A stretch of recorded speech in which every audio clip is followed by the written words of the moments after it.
I'm Mike. And I'm Elaine. And we're Bible fanatics. And today we're history fanatics because today is all about the books of history. So the 12 books are all about history. And I know that sounds like a lot, but believe me, they're going to go fast.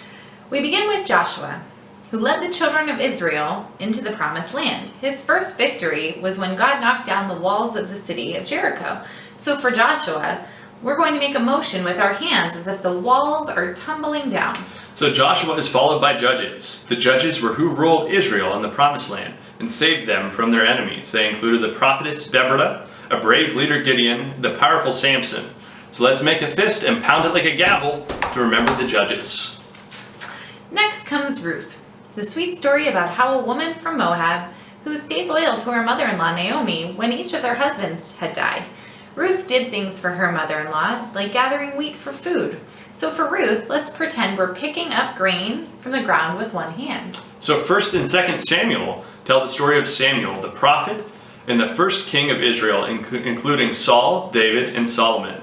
We can remember 1st and 2nd Samuel by counting with our fingers, 1, 2, and then making an S with our finger in the air.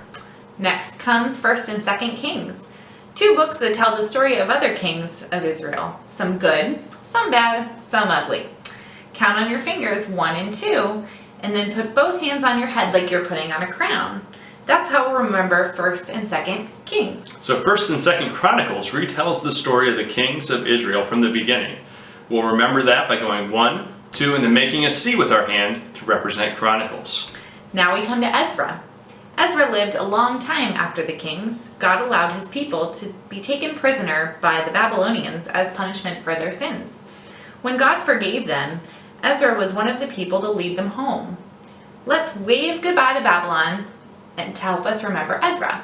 So Nehemiah also lived in the time after the exile to Babylon. He helped the people rebuild the wall around the city of Jerusalem. To remember Nehemiah, let's make hand motions as if we're stacking the bricks to rebuild that wall.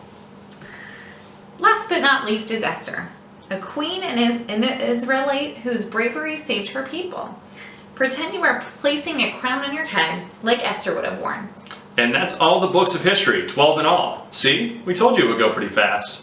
Let's read them one more time, shall we? Joshua tore down the wall, then the judges held court in Israel, and Ruth picked up grain. And then comes 1st and 2nd Samuel, 1st and 2nd Kings, 1st and 2nd Chronicles. Ezra waved goodbye, Nehemiah built a wall, and Esther was the queen. 9 motions, 12 books that teach us what happens when we obey God and what happens when we don't.